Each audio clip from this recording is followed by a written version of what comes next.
ओम सर्वमंगल मांगल्ये शिवे सर्वार्थ साधिके शरण्ये त्र्यंबके गौरी नारायणी नमोस्तुते। जयंती मंगला काली भद्रकाली कपालिनी दुर्गा क्षमा शिवा धात्री स्वाहा स्वधा नमोस्तुते। यस्मिन् सर्वं यतो सर्वं यः सर्वं सर्वतश्च यश्च सर्वमयो नित्यं तस्मै सर्वात्मने नमः। ओम गुरुर्ब्रह्मा गुरुर्विष्णु गुरुर्देवो महेश्वर गुरुसाक्षात् परब्रह्म तस्मै श्री गुरुवे नमः। ओम भगवान के चरणारविंद में उपस्थित होकर हम नित्य प्रति भक्ति और शक्ति का दान मांगते हैं। भगवान की बड़ी कृपा होती है जब हमें सत्संग मिलता है। यहाँ पर श्रीमद् भागवत गीता का हम पारायण कर रहे हैं।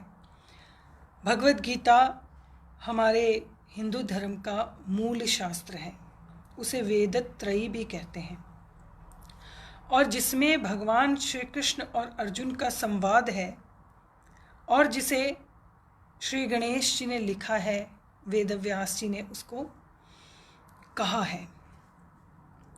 और ये एक ऐसा ग्रंथ है पूरी दुनिया में जो आपको इसी क्षण, जिस क्षण आप प्रेजेंट हैं, आप जिंदा हैं, यू आर लिविंग, और आपको ब्रह्म स्थिति प्राप्त करवाने के लिए रिस्पॉन्सिबिलिटी लेता है। वहाँ कोई मरने के बाद स्वर्ग नहीं है। भगवत गीता में आप मरने के बाद किसी स्वर्ग को या नरक को प्राप्त नहीं कर रहे। वहाँ आप क्या कर रहे हो? कहा आप जहाँ हो, जैसे हो, जिस भी परिस्थिति में हो, उसी परिस्थिति में आप ब्राह्मी स्थिति को प्राप्त कर सकते हैं। किसी भी बाह्य वस्तु का, एक्सटर्नल सर्कमस्टांसेस और external factor is not going to effect your internal consciousness. ये सबसे बड़ा संदेश है भगवत गीता का। वो कह रही है कि कुछ भी आपकी परिस्थिति हो बाहर से, लेकिन आपका अंतःकरण, आपकी बुद्धि, आपका मन, आपका चित्त अगर उस आत्मा की ओर देख रहा है, उस आत्म शक्ति की ओर देख रहा है, तो आप ब्रह्म ज्ञान को प्राप्त हैं। और ब्रह्म ज्ञान को प्राप्त होने के कारण आप मुक्त हैं। और अगर वही बुद्धि, वही चित्त और वही मन इंद्रियों की ओर देख रहा है, बाहर की ओर देख रहा है, संसार की ओर देख रहा है, तो आप बंधे हुए हैं, आप मुक्त नहीं हैं। और इसी बात को समझना है ज्ञान योग के द्वारा, भक्ति योग के द्वारा और कर्म योग के द्वारा। कर्म योग की इतनी सुंदर व्याख्या की है भगवान ने, दूसरे अध्याय से लेकर from the 2nd chapter two 18th chapter and तक कर्म की पूरी व्याख्या की। कर्म शब्द ही है जो बार बार भगवत गीता में आया। ऑलमोस्ट हर अध्याय में, हर चैप्टर में 10 बार आया कर्म शब्द। और इस बात को आप समझो कि कर्म क्या है और क्रिया क्या है। जब आपको कर्म और क्रिया का भेद पता लगेगा तो आपको ये समझना पड़ेगा कि आप जो कर्म कर रहे हैं उसमें सबसे बड़ी गलती क्या हो रही है। जब हम कर्म करते हैं तो आप जानते हैं उसमें सबसे बड़ी गलती क्या है। सबसे बड़ी गलती है अहंकार विमूढ़ आत्मा कर्ता अहमिति मन्यते। ये जो कर्ता अहमिति मन्यते है ना, जब आप अपने आप को कर्ता मान लेते हो तब वहां से सब कुछ रॉन्ग हो जाता है। कर्तापन का आभास है ना, जैसे ही आप में कर्तापन की क्या आ गई, सोच आ गई, थॉट आ गया कि I am doing it, then everything ruined. क्यों? क्योंकि भगवान ने दूसरे से 18वें अध्याय तक बार बार ये बात बताई है। बलम बलमतामहम, बलवानों में बल मैं हूं, बुद्धिर बुद्धिमतामस्मि, तेजस्विना तेजस्वी, सब कुछ मैं हूं।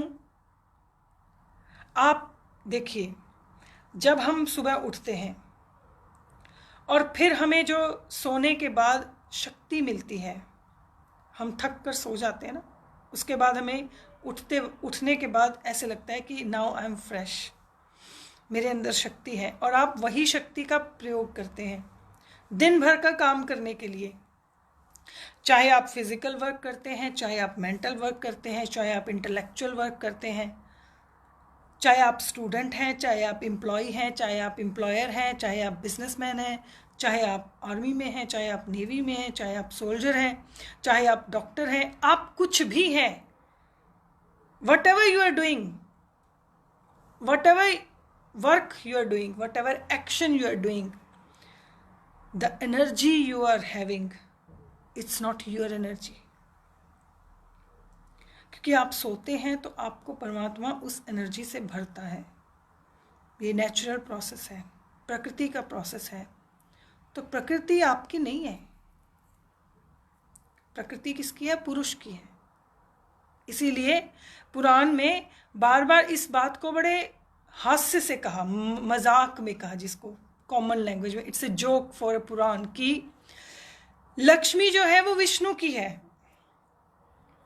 भूमि जो है वो किसकी है? विष्णु की है। भूमि जो है, भूमि के पति वाराह भगवान है, और जो विष्णु भगवान का अवतार है। लक्ष्मीपति तो स्वयं भगवान विष्णु है, जो अजित भगवान के रूप में लक्ष्मी का वर्ण करते हैं। तो आप जिस एनर्जी को प्राप्त करते हैं और उस एनर्जी को जिस काम में लगाते हैं, उसके बदले में आज के ट्रेंड के अनुसार आपको लक्ष्मी मिलती है, और आप उस लक्ष्मी से अपनी वेल्थ बनाते हैं। तो आपको लगता है कि मैंने ये किया और मैंने उससे ये कमाया, और मैंने उससे ये कमाया तो मैंने उससे ये खरीदा, तो मैंने उससे ये खरीदा तो ये मेरा है। आप वो पहली बात भूल गए कि आप में वो कार्य करने की क्षमता कहाँ से आई। कर्म सिद्धांत को समझना है तो पहले बेसिक समझना पड़ेगा। तभी भगवान ने कहा कर्मण्येवाधिकार रहते, तुम्हारा कर्म करने में अधिकार है, फल में अधिकार क्यों नहीं है, इस बात को समझना पड़ेगा ना। फल में अधिकार नहीं है, ये तो बात पता लग गई, फल में हमारा अधिकार नहीं है। पर फल में अधिकार क्यों नहीं है? क्योंकि आप में जो एनर्जी है कार्य करने की, कर्म करने की, वो आपकी नहीं है, आपका कुछ है ही नहीं। आपके पास केवल बुद्धि है, जो आपको सबसे इंडिविजुअल बना, आपको कहते हैं ना, इनफाइनाइट से फाइनाइट करती है, सारे संसार से आपको अलग करती है, इंडिविजुअल करती है। इंडिविजुएशन कहाँ से आती है? बुद्धि से आती है, और किसी चीज़ से नहीं आती। और ये बुद्धि जो है, ये अपने आप में अपना एक संसार बना लेती है। इस भगवान के बनाए हुए संसार में हम एक अपना संसार बना लेते हैं, और वो जो हमारा अपना संसार है, हम उसमें ही खेलते रहते हैं। वो हमारा जो अपना, जितना भी हमने एक सर्कल बना लिया ना, हम उस सर्कल में दिन रात घूमते हैं, और हम ये भूल जाते हैं कि आप जिस कर्म के फल की इच्छा कर रहे हो, वो कर्म आपने किसकी शक्ति से किया। इसीलिए भगवान ने बड़े सुंदर तरीके से बात कही, कर्ता अहमिति मन्यते अहंकार विमूढ़ात्मा।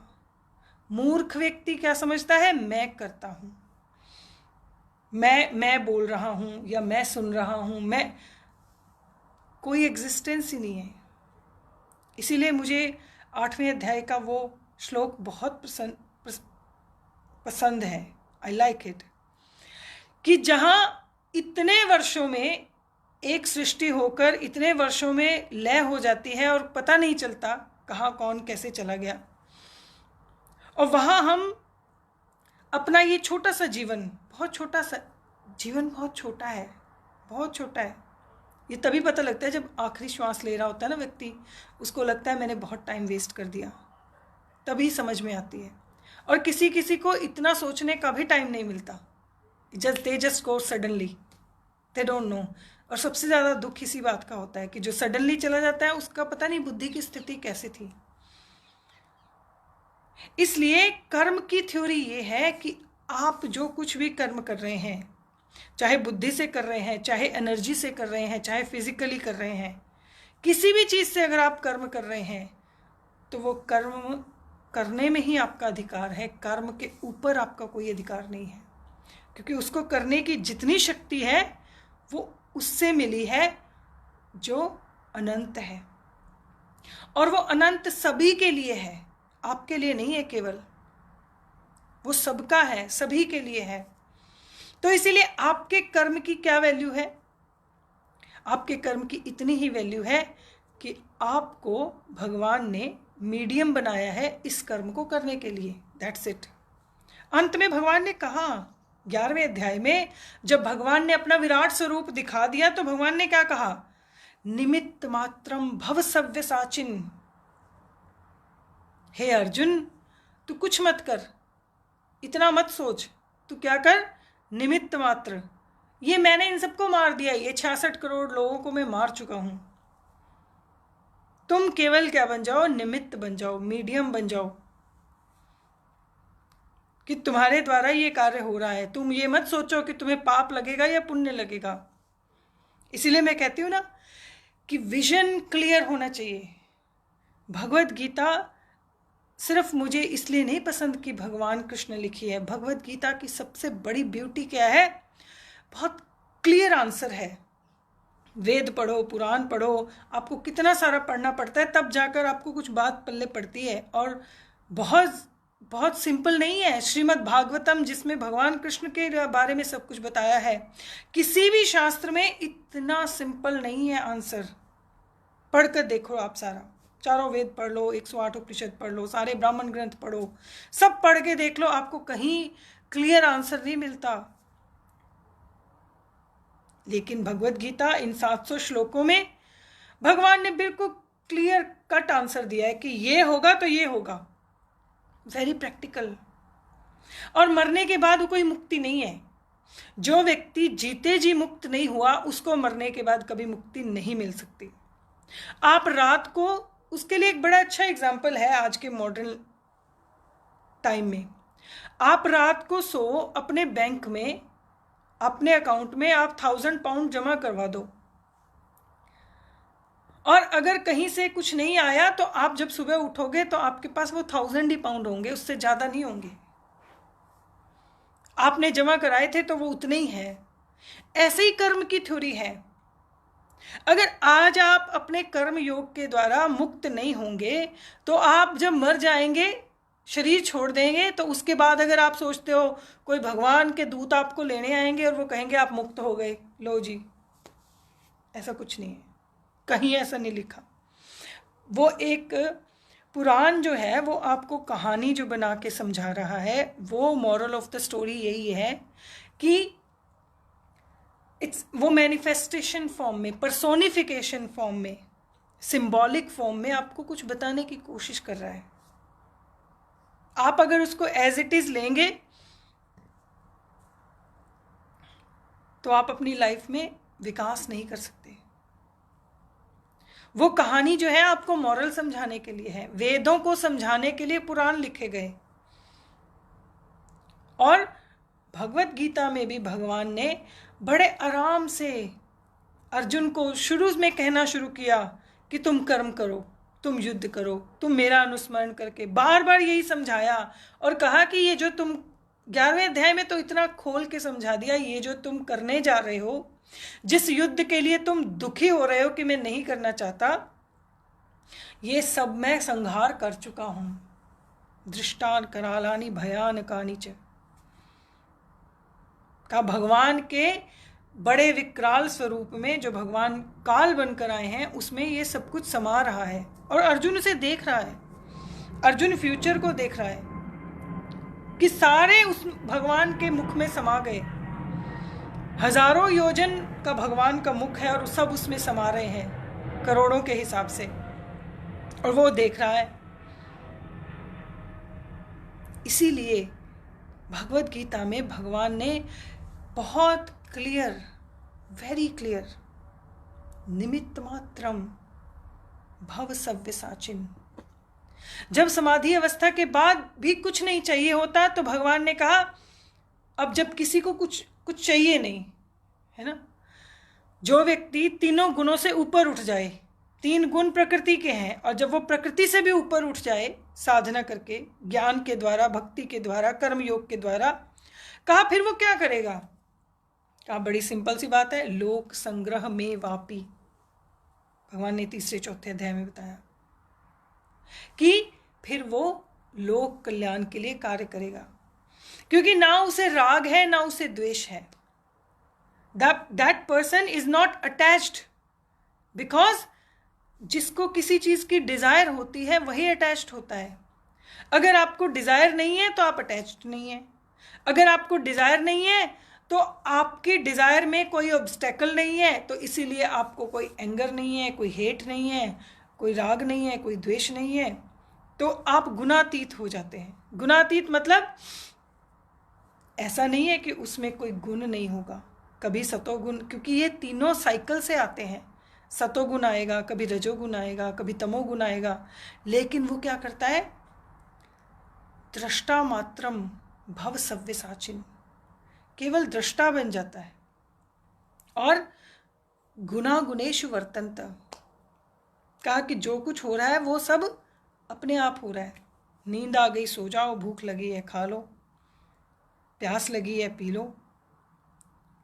वो अपने लिए किसी को और किसी के लिए अपने को परेशान नहीं करता।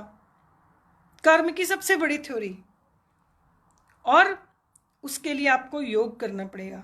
कर्म को समझने के लिए योग का सहारा लेना पड़ेगा। कर्म योग तो बिल्कुल एंड में ये स्टोरी आती है कर्म योग की। योगा कर्मसु कौशलम, पहले कर्मों में कुशलता योग से आती है। कौन से योग से? कहा ज्ञान योग से। ज्ञान के द्वारा तुम क्या करो? दृढ़ेन शस्त्र, दृढ़ शास्त्र से छित्वा, इसको, इस अज्ञान का नाश कर दो। कौन से अज्ञान का नाश करना है? अहंकार विमूढ़ात्मा कर्ता अहमिति मन्यते, सबसे बड़ा अज्ञान कि मैं कुछ करता हूं, कुछ कर ही नहीं सकते। आप क्या कर सकते हो? आप सोच सकते हो, प्लान बना सकते हो, प्लान के अकॉर्डिंग काम कर सकते हो, लेकिन आपका प्लान चलेगा कि नहीं चलेगा उसके लिए फ्लेक्सिबल रहना चाहिए। Man supposes God disposes. आप सोचो और इस बात के लिए फ्लेक्सिबल रहो कि ये होगा या नहीं होगा, कोई बात नहीं। इसीलिए कर्म की थ्योरी में सबसे बड़ी बात है कर्ता अहमिति मन्यते, कर्ता नहीं मानना है। और भगवान ने इतना बड़ा युद्ध कराया और अर्जुन क्या था? निमित्त मात्रम। इतने बड़े बड़े भगवान ने एक बार भी शस्त्र नहीं उठाया, केवल भीष्म पितामह की प्रतिज्ञा को रखने के लिए एक बार शस्त्र उठाया, वो भी शस्त्र नहीं था, रथ का पहिया था। भगवान ने कोई शस्त्र नहीं उठाया और इतना बड़ा युद्ध करवा दिया। और वो युद्ध क्यों करवाया? क्योंकि वो धर्म के लिए जरूरी था। जहां अधर्म इतना बढ़ गया, कितना अधर्म बढ़ गया कि स्वयं धर्मराज का जो अवतार है युधिष्ठिर, सोचिए कितना अधर्म बढ़ गया होगा महाभारत के टाइम में। आज भी कोई सेंसिबल व्यक्ति अपनी पत्नी को और अपने भाइयों को जुए में दाव पे नहीं लगाता। और उस समय का अधर्म कितना बढ़ गया होगा कि जो मान्यताएं हैं, ट्रेडिशंस, ओल्ड ट्रेडिशंस, क्योंकि युधिष्ठिर को यही तो कहा था कि राजा को अगर इनवाइट किया जाए तो ये ट्रेडिशन है, वो मना नहीं कर सकता जुआ खेलने के लिए, और फिर उसको कुछ ना कुछ दाव पे लगाना ही पड़ेगा। चारों भाइयों को दाव पे लगाने के बाद पत्नी को भी दाव पे लगा दिया। ये ऐसा अधर्म, और जो धर्मराज का अवतार है, अंश है युधिष्ठिर, वो कर रहा है, फिर वहां धर्म युद्ध होगा कि नहीं होगा? भगवान ने उस समय ये युद्ध करवाया, क्योंकि बहुत से लोग यही बात क्वेश्चन कर रहे हैं कि Lord Krishna is provoking him for battle, for war, which is not good. तो उनको ये नहीं पता कि भगवान कृष्ण ने अंत तक शांति के लिए ट्राई किया था। अंत तक वो शांति दूत बनकर गए और अपना विराट स्वरूप दुर्योधन की सभा में, धृतराष्ट्र की सभा में दिखाया। वो वॉर उस समय बहुत ज़रूरी हो गई थी, पर वो बार बार कह रहे हैं कि ये जितना कर्म है वो तुम नहीं करते, you are not doing it. तुम क्या हो? केवल एक मीडियम हो। और भगवान शंकर ने यही बात भगवत श्री रामचरितमानस में भी कही है। कहा, जिसकी बुद्धि परमात्मा जैसा बनाना चाहता है उस समय वो वैसी बन जाती है। सो इसलिए इस संसार में दुखी होने के लिए कोई वस्तु नहीं है, क्योंकि होई हई सो राम रचि राखा, वही होता है जो डेस्टिन्ड है। इसका मतलब ये नहीं कि आप कर्म नहीं करो, क्योंकि मैं आपको बार बार बताया ये साइकिल है, डेस्टिनी और कर्मा, कर्मा डेस्टिनी, डेस्टिनी कर्मा, ये एक दूसरे के प्रोपोर्शनेट है। एक से दूसरा बनता है, दूसरे से दूसरा बनता है, इधर वे। तो इसीलिए आप कर्म करो। और यहां पर क्रिया कर्म नहीं है, क्रिया कर्म नहीं है, कर्म वो है जो आपकी इंटेंशन है। एक सोल्जर बॉर्डर पे खड़ा हुआ 10,000 लोगों को भी मार दे तो उसको गोल्ड मेडल मिलता है, और आम व्यक्ति किसी एक व्यक्ति को मार दे तो उसको जेल हो जाती है, क्योंकि इंटेंशन डिफरेंट है। ये तो न्याय करने वाले, लॉ वाले, जस्टिस वाले लोग जानते हैं इस बात को कि कर्म क्या है, आपकी इंटेंशन। आप क्या कर्म करना चाहते थे, आप चाहते क्या थे उससे, तो वो आपका कर्म बन जाता है और आपको उसका फल मिलता है, आपको क्रिया का फल नहीं मिलता। बहुत से लोग दुनिया में ऐसे हैं जो चीट करके, डिसीव करके कुछ चीज़ों को जीत भी लेते हैं, प्राप्त भी कर लेते हैं, पर उनका कर्म जो है वो नेगेटिव होता है, इसलिए वो कभी उनका अंतर सुखी नहीं रहता, अंदर से वो प्रसन्न नहीं रहते। और इसी बात को भगवत गीता में भगवान ने कहा, ब्रह्म भूतेन प्रसन्नात्मा न शोचति न कांक्षति। ये स्थिति चाहिए। कौन सी स्थिति? दूसरे अध्याय में अंत में भगवान ने कहा, एषा ब्राह्मी स्थिति पार्थ नैनाम प्राप्य विमुह्यति स्थित्वा स्यामंत काले भी ब्रह्म निर्वाणम रिच्छति। कि तुम्हें ब्रह्म निर्वाण प्राप्त करना है, ब्राह्मी स्थिति प्राप्त करनी है, और उसका सबसे बड़ा लक्षण क्या है? ब्रह्मभूतेन प्रसन्न आत्मा, आपकी आत्मा प्रसन्न होनी चाहिए। और वो अप्रसन्न कब होती है? ध्यायते विषयान पुंस। आप जब मटेरियलिस्टिक चीज़ों के बारे में, बातों के बारे में हर वक्त सोचते रहते हैं,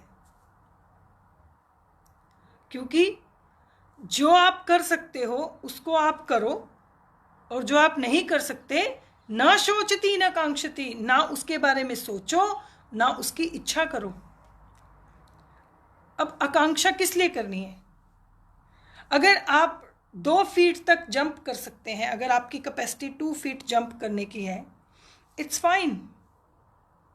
अग्नि कहे मैं जल बनना चाहता हूं, जल कहे मैं अग्नि बनना चाहता हूं, तो इस डिजास्टर हो जाएगा, क्योंकि नेचर ने हर चीज को प्लेस किया है, हर चीज की अपनी इंपॉर्टेंस है। You understand? कि सबसे बड़ी बात क्या है, और कोई छोटी बड़ी चीज नहीं है। ये सबसे मजेदार बात है, ना कोई छोटा है ना बड़ा है, कोई छोटा बड़ा नहीं है। पांव नीचे है, सिर ऊपर है ना?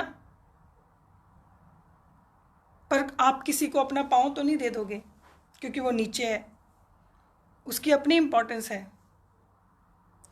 मुझे आज भी याद है सत्यमित्रानंद जी की एक बात, कि वो किसी हॉलीवुड की बहुत बड़ी व्यक्ति से मिले, एक्ट्रेस थी,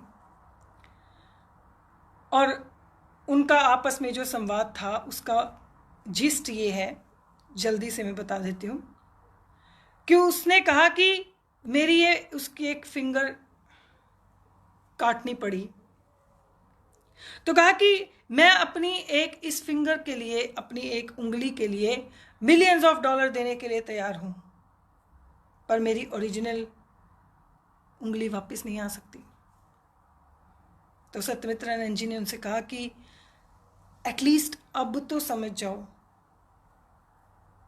अब तो ट्राई टू अंडरस्टैंड कि वैल्यू किसकी है। वैल्यू आत्म तत्व की है। बाकी सारी चीजें अधिक हैं या ज्यादा हैं, कम हैं, कितनी है कितनी नहीं है, ये सब आपको अपने कर्मों और भाग्य के हिसाब से प्राप्त होती हैं।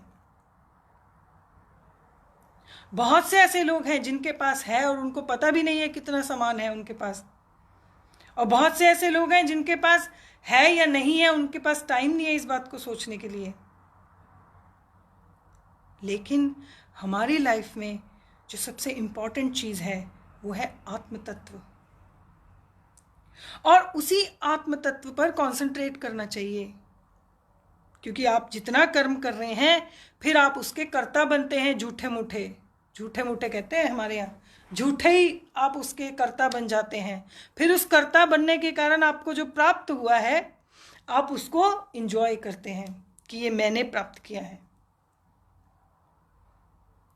और श्रीमद् भागवतम कहती है कि तुम क्या प्राप्त कर सकते हो, तुमने ये जो रोटी खाई ना, मतलब जो नहीं खाई वो तो तुम्हारी है ही नहीं, जो तुमने खाया है भोजन, ये भी अंदर जाकर क्या कमाल करेगा तुम्हें नहीं पता, पचेगा कि नहीं पचेगा, तो तुम्हारे कंट्रोल में क्या है। इस जीवा से जिससे तुम रोज बोलते हो, इसको तुम्हारे ही दांत काट देते हैं। ये श्रीमद् भागवतम के एग्जाम्पल्स हैं, और इतने बढ़िया सुंदर एग्जाम्पल है, इससे बढ़िया कोई क्या एग्जाम्पल देगा। तुम्हारे ही दांत तुम्हारी जीवा काट देते हैं, तुम कुछ नहीं कर सकते, फिर तुम किसी और को ब्लेम और कंप्लेन कैसे कर सकते हो। इसलिए कर्म योग में प्रवेश करने से पहले, प्रविष्ट करने से पहले कर्म को समझना है कि कर्म का फल आपका क्यों नहीं है, क्योंकि आप कर्ता हो ही नहीं, आप केवल निमित्त मात्र हो। या तो आप निमित्त से कार्य कर रहे हो या फिर भाग्य से कार्य कर रहे हो। और जो कुछ आपको प्राप्त है, जो कुछ भी, उसको इवेल्युएट करने से पहले 4 चीज़ें के बारे में सोचो, भगवान कहते हैं। वो 4 चीज़ों के बारे में हम कल सोचेंगे। अभी आप अपने कर्म को और कर्तापन को समझने की कोशिश करें। हरि ओम तत्सत।